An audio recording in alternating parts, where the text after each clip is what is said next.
Hello, it's Ashy. Today I have Wa. Oh, hello. And I I also was have so Des. distracted just then. Jesus Christ! Wow. the second ago, let's start, and then I'm immediately reading something. Good job, Wa. Good job. So, animal companions. They're a class feature that belongs to several classes. Animal companions are fundamentally animals, so their hit die, BAB, save throw the skills per level fundamentally follows animal progression. Animals have a D8 hit die and a medium BAB, much like a cleric or a druid. This means that on a hit point basis, they tend to be behind other frontline characters, as well as on their actual to hit. This makes sense since they are mechanically still fundamentally just a class feature. And they also have a good fortitude and a good reflex, which is completely serviceable. Not being humanoid renders them immune to a lot of early CC spells that require a target of humanoid, though a poor will save can bite them in the ass later on, unfortunately. So as you can see on this chart, animal companions scale with the class level of their masters. It is not a one-to-one conversion. At level 1, an animal companion will have 2 hit die, which affords them +1 BAB and a +3 to their good saves, and 2 skill points. Naturally, they would have a 2+ intelligence mod, but it is unlikely that the animal companion will ever reach a non-negative modifier. This does help out their durability a little bit in the early game. You know, that having 2 hit dice over 1. The feats they gain also will align with their odd number hit die, which goes naturally with how creatures tend to progress. Animal companions gain additional natural armor, strength, and dexterity through their progression. This helps to offset their lack of innate durability as well as their stats for combat, making them harder to hit and making them hit harder and more reliably. They also gain bonus tricks. Tricks are things animals can be taught, go figure. An animal can normally learn a number of tricks based on their intelligence stat at a rate of 3 tricks per point of intelligence. Tricks can be used to command the animal to take certain actions. Bonus tricks give the creature way more instructions that they can actually follow. There is a thing to note that you can get their intelligence up to 3, and 3 intelligence is at that point technically sentient. And I know that there's DMs out there who don't like that. They want them to remain reliant on tricks, so even at 3 intelligence, like, well, it's technically sentient and capable of independent thought and shit like that. You're going to get a lot of DMs who go, fuck no, you're still using tricks, like your class is intended to. Those DMs are wrong. Let's also not forget that there is the DMs that just don't give a shit about the trick system at all and are like, it's an animal companion, it follows your orders. I'm kind of down with that. Like, we're doing this whole thing with a wolf. A wolf shouldn't need to know a trick to flank. It's a fucking wolf. They know how to pack hunt. The party is its pack. I agree It might with be that a notion, bit. to be Might be a honest, yeah. bit less. It's a bit less obvious when it comes to like mindless vermin style companions because they are dumb as fuck. I mean, typically the way I've always run it is you tell an animal to attack, and it will typically take the most direct route to do what you've said. So if you tell it to attack, it will just like run up to attack. I usually don't go with they have these big tactics, unless you're going out of your way to. I mean, that use also something requires, like a wolf. That kind of also requires the DM to kind of have a good idea as to what the actual tactics an animal would use would be. Like, okay, for the example with a Tyrannosaurus Rex, hypothetically, we can only theorize what tactics they would use. But a wolf, we have wolves in modern day. We know what a wolf will do. Come on, you say that, but we've all seen Jurassic Park. Jurassic Park isn't real. Look, if you have a DM, they were probably a dinosaur nerd as a child, and they've got a good idea about how they were scavengery, rapid bursts of movement ambush predators. And Jurassic Park isn't real? Neither is Pathfinder, so there. Oh, that strikes me where it hurts. Well done. Fair play. Okay, so on the point of 3 intelligence, there's also something else worth mentioning. If you look at the base animal statistics, the thing that all animals inherit, all animals by default have 2 intelligence or less. and an animal is, by rule, not allowed to have more than 2 intelligence. Animal Companion, however, says that an Animal Companion can have a 3 intelligence in its own wording. There's a little bit of a conflict here, but I would assume the Animal Companion class feature overrules the basis. In any case, it's also probably worth mentioning that Animal Companions are expected to take the average hit die rather than rolling dice for hit points. So each level should be worth 4.5 based on the rules. However, your DM may let you roll those hit points if you're feeling daring. I let my players have the animal's full hit points worth for their first hit dice. You know, because that helps them be just significantly more durable. At least in the early game, when you don't want things to die. So the skills that an animal can invest in are acrobatics, climb, escape artist, fly, intimidate, perception, stealth, survival, swim. Out of these, acrobatics, climb, fly, perception, stealth, and swim are class skills, so they get the class bonus. Perception is the most rolled skill in the game, so it is always valuable. The rest are very dependent on the nature of your animal companion if they're worth investing into. You can have additional skills that your animal companion can take if their intelligence score reaches above a 2. So 3 intelligence, the entire skill list unlocks. And a similar notion, feats, like with skills, as stated, the 3 intelligence will open up the entire list based on what they can qualify for. Without that, the list is very limited. It still contains a few fairly robust options. It's definitely one of those things. If you want your bear to be taking the mantis style feats, you need 3 intelligence. Man, a bear with not mantis style, dragonfly style. Did that bear just vault off that goblin's face? Yes. Oh man, Is that bear gliding through the air? Yes.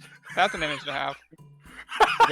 Did that bear just pick up one of our party members and crack him over the back of another party member? Oh, yeah, we absolutely fought a bear with presumably luchador levels.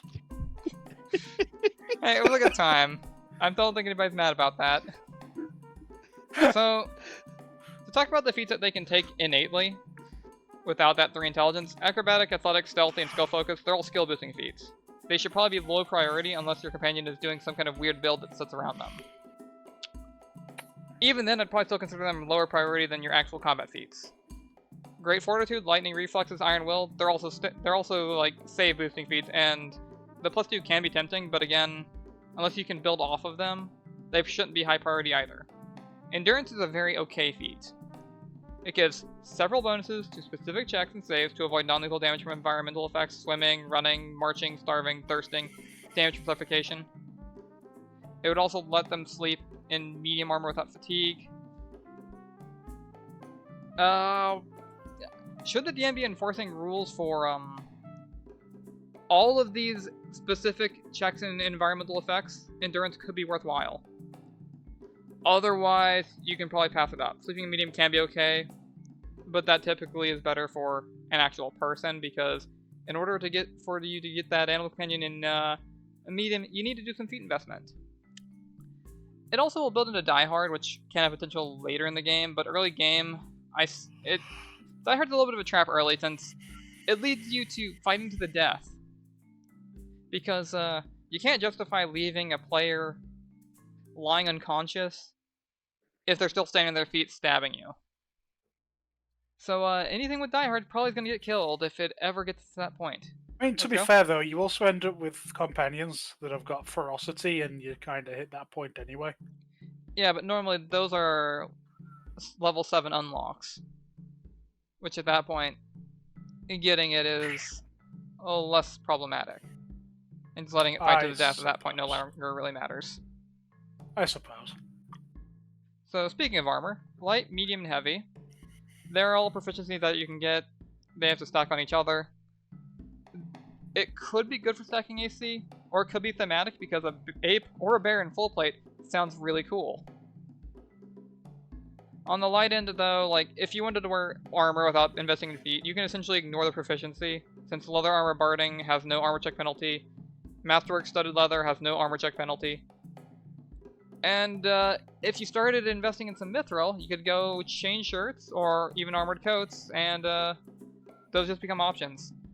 You know, without actually doing any feat investment. I like the idea of the armored coat barding because it's effectively just a rug you throw over the back of it, like you've got a horse, what you do with horses, to go underneath the saddle. It's like quick don and quick remove. What is it? It's just a fucking rug. Just throw your armored rug over your bear. And it works. Because It works. Reasons. Rug.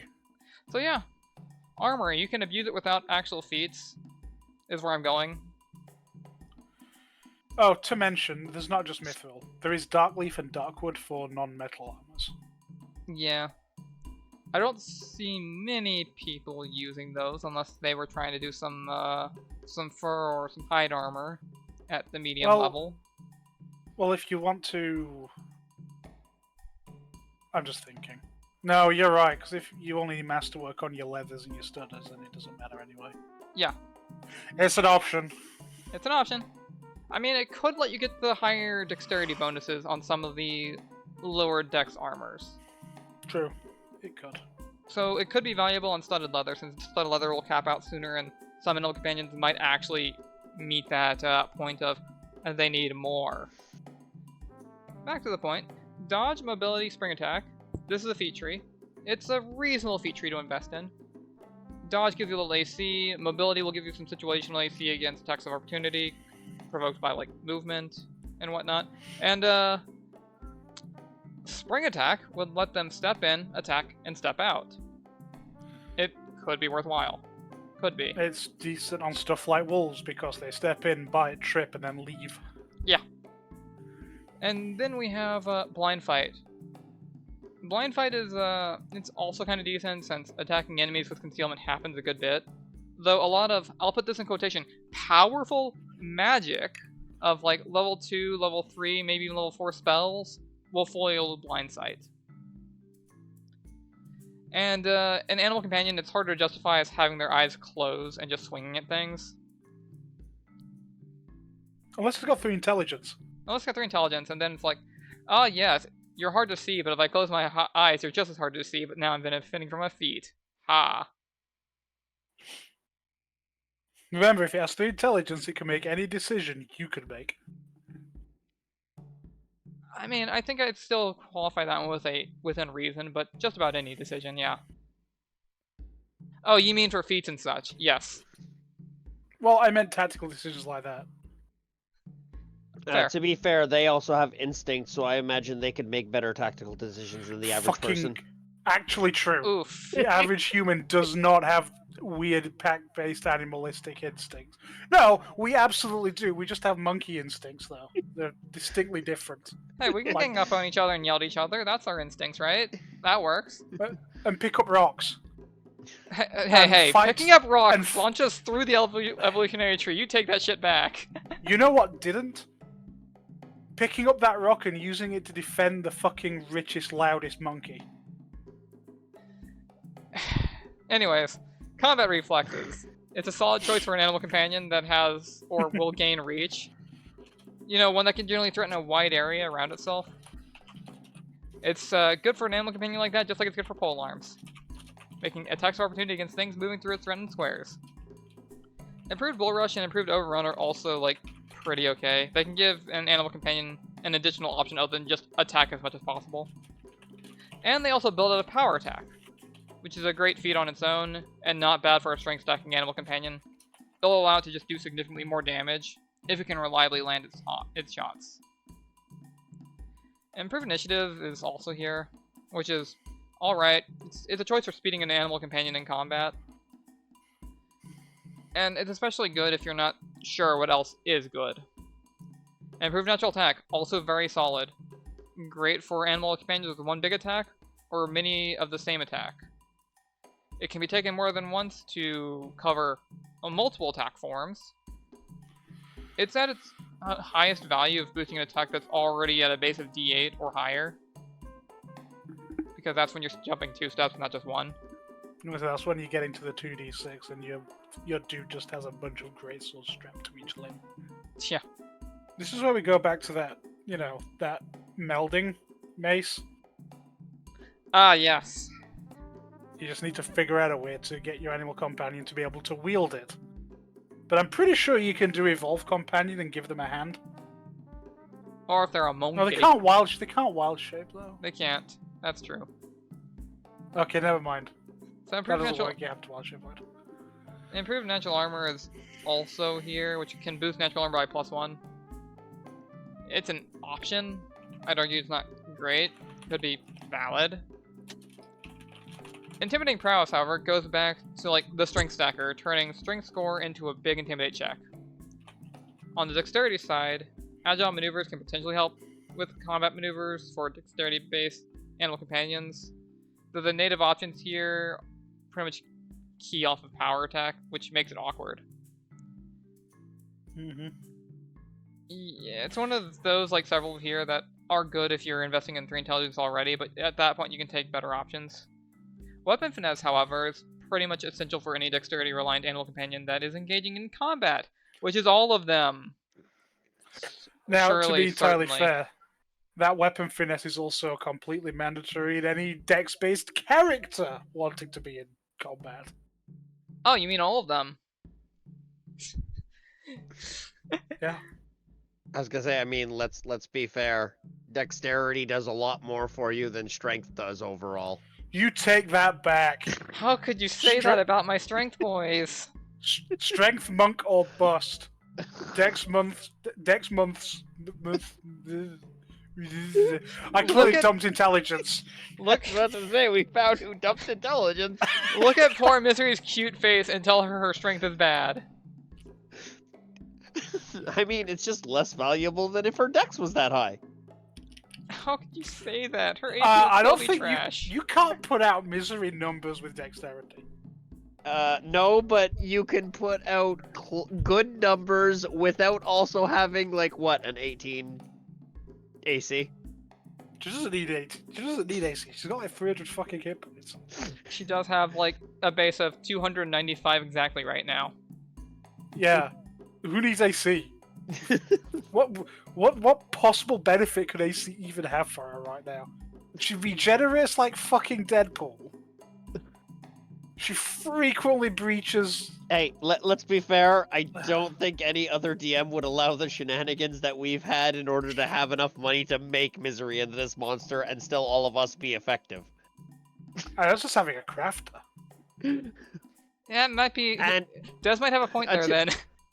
to be fair, even if we took the half value of everything and like, we were given way too much stuff.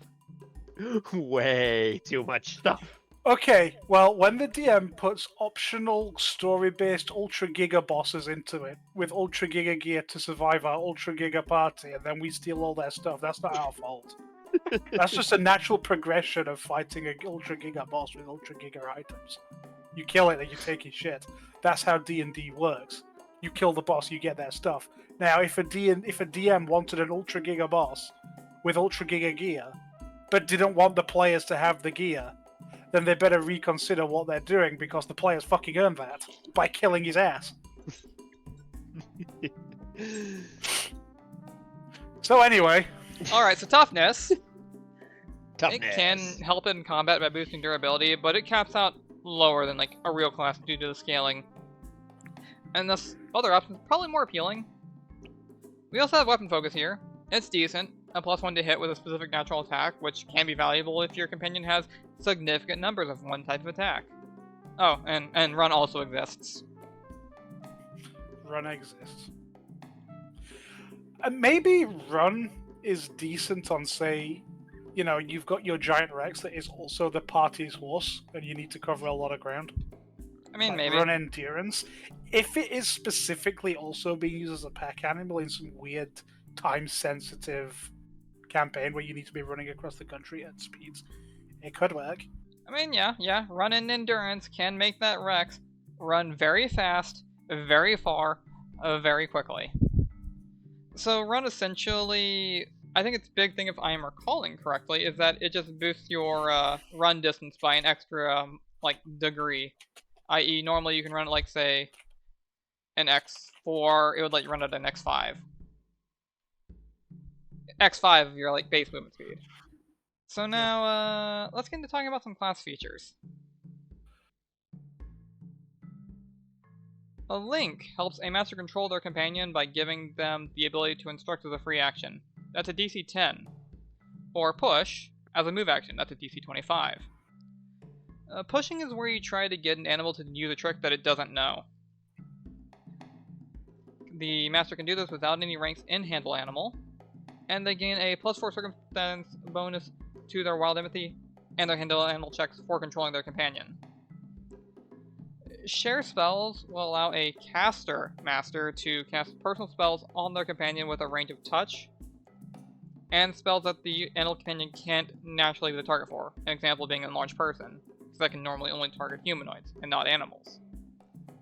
The spells must be from the list that gave the companion. You can only share spells in this way, not abilities that function like spells. At 3rd level, the companion gains Evasion. Evasion is a defensive ability that probably needs no introduction. If the companion succeeds at a reflex save against an attack that allows for a saving throw of reflex for half damage, then they take no damage from that attack. At 6th level, they will gain Devotion. Devotion is a defensive ability that bolsters their will save against enchantment spells and effects. This is a +4 morale bonus, so it'll stack with a lot of things, but not other morale bonuses. At 9th level, an animal companion will get multi-attack as a bonus feat.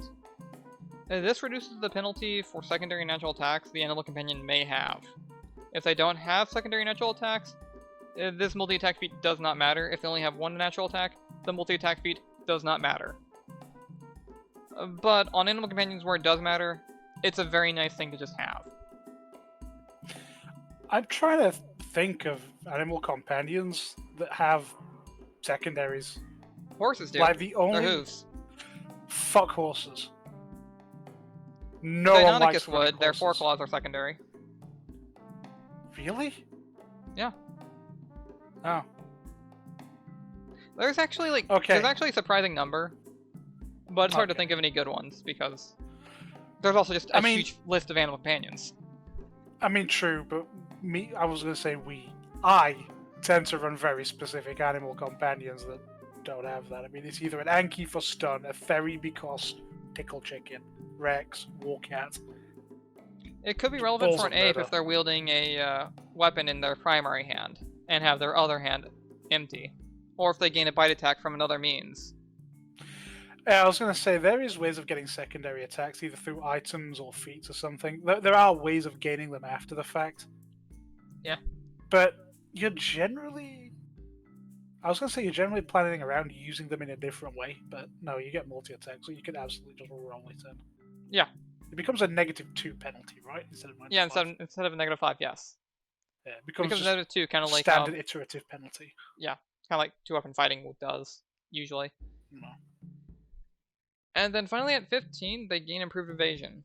This is like evasion, but they also take only half damage from a reflex save, even if they fail. Evasion and improved evasion help make that companion a bit more durable against area of effect attacks.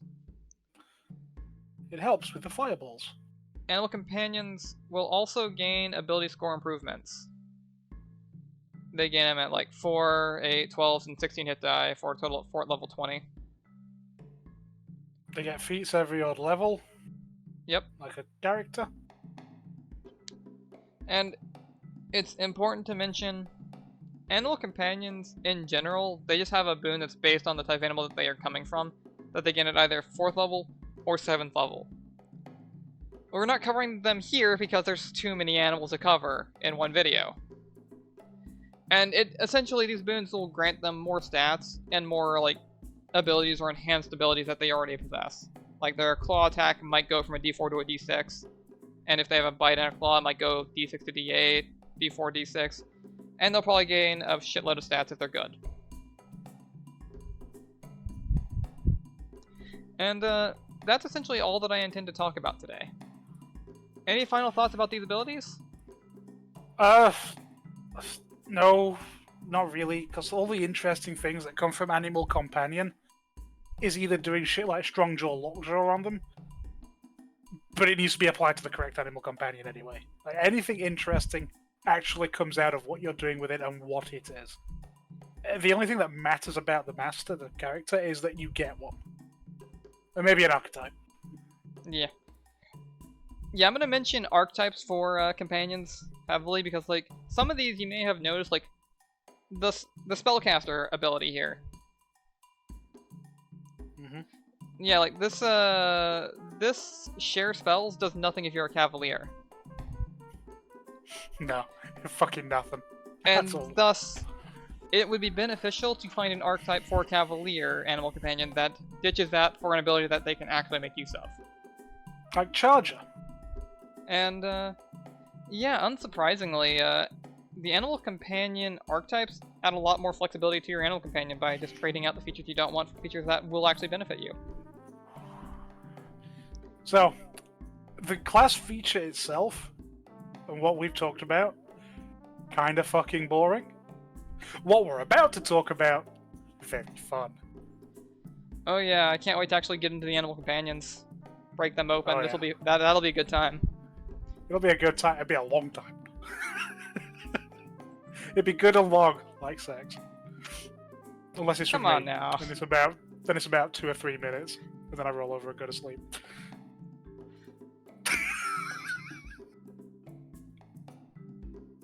So if you like what we do, consider leaving a like. No, I don't. Maybe consider I broke this. subscribing. And maybe consider leaving a comment. Leave a dislike if you hated that joke. I'm going to dislike our video. Understandable. I might be right there with you.